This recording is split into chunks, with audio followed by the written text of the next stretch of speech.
Hey, what's up, everybody? It's BDF44 coming at you with another video. Okay, so I want to talk about Lonzo Ball.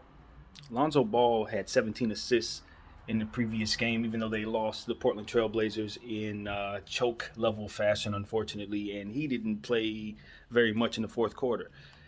It's getting to a point where we're starting to see him become who it is that we thought he would be.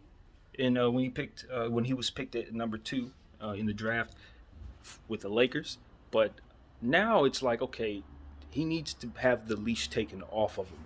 I think that's where we're at.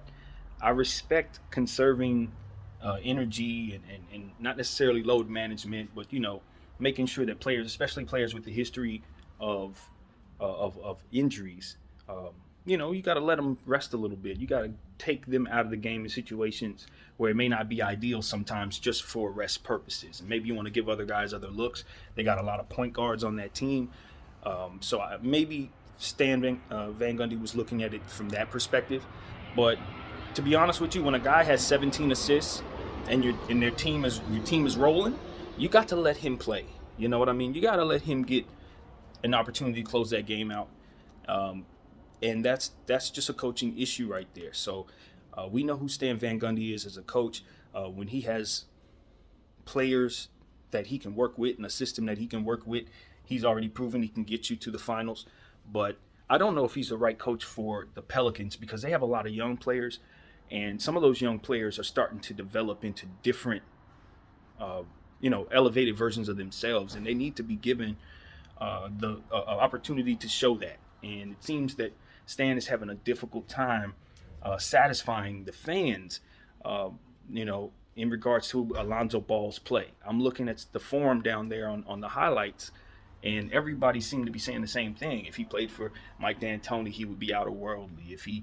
If Alonzo Ball were in a system that allowed him to play fluently, he'd average 17 assists. Like, we need to start thinking about the fit over there with that coach, in my opinion. And I think I've probably mentioned that once before, but the Pelicans are a young, talented team.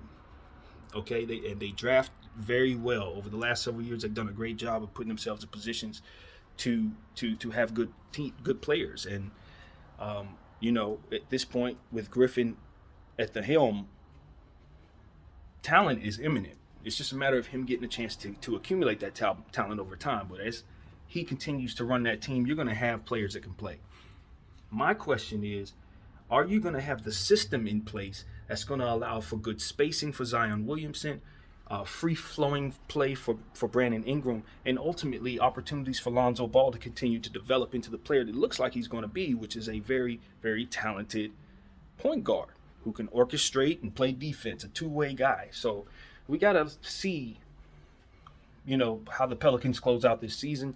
But if they don't close out well, I do believe that they should move on from Stan. I never thought that was the right fit, and right now we are seeing a situation with that game where they lost it, and Lonzo was hot. Probably one of the main reasons why they were clicking the way that they were through three quarters, and he wasn't on the floor down the stretch of the game, and they lost it. And Dame went for 50 and a bunch of other stuff. It's like, what are you bringing to the table, Stan? If you're a defensive coach and you're supposed to be pushing these young players, your defense is bad. I mean, Brandon Ingram ain't playing defense at all out there, and I don't understand that. Like, this is a player I grew up. I saw grow up right before my very eyes. And one of the first things that he showed me that impressed me was defense. So I don't understand how he's not able to have that translate on the basketball floor. So at this point, I'm just calling it out. I have to. You have players on your team that I'm invested in as a Laker fan. You got dang near the whole Laker core over there. I want to see them succeed. And Lonzo's turned his shot around. He's worked extremely hard on turning his game around and conditioning his body. And he should have been playing down the stretch of that game. This kid has been disrespected like that by every coach that he's had in the NBA, it seems. Luke Walton gave him issues in that regard. And it seems like Stan is doing the same thing. Take the leash off this kid, man. He needs to be in a situation where he's allowed to run the offense. And when you see him develop into the player that he's becoming now, you understand that 17 assists is not an anomaly. This dude should be averaging upwards of 10 assists a game. You guys got to do a better job of using him. And that's how I look at it. At this point, he's done the hard work. Now it's time for the organization to put him in a position to succeed, or trade him. You know. So yeah, that's my opinion. That's how I'm gonna see it. That's how I'm gonna say it. At this point, now I'm gonna be looking to see what they do with their point guard position. They have Kira Lewis Jr. They have Eric Bledsoe, and they also, of course, have Lonzo Ball in place. Is that a good rotation right there? Is that what you want? I don't know. You know what I mean? You got to give it a look. But I can tell you this: they're not winning. They are not winning. So there are some things to figure out with the roster. And I'm pretty sure, as I said, David Griffin, I have all the faith in the world in that dude. He's going to figure some things out. So we'll see. We will see. But kudos to the players for playing that well through 3 quarters. I see the development in all of them. You know what I mean? Everybody that was on the Laker team is getting better every single game, it seems, even though they're losing. Zion Williamson is unstoppable. He plays above the rim in ways that rival players that were great in the past. So I can only assume that he's going to develop to be as great as well. And, you know, I have a lot of faith in that young fella.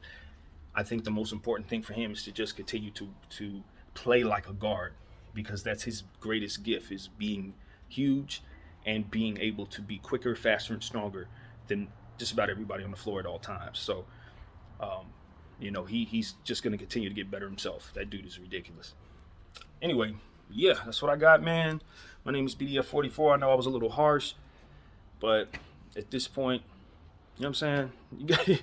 We got to talk about it, man. And this is how it goes. You just see players find themselves in situations where they don't develop properly because they're either not coached right or they're in bad situations. And it's just something that I've seen so much since I've been watching basketball, and basically since I was 9 years old. It's just like, you know, there were players who would have done greater things if they just would have been in better situations.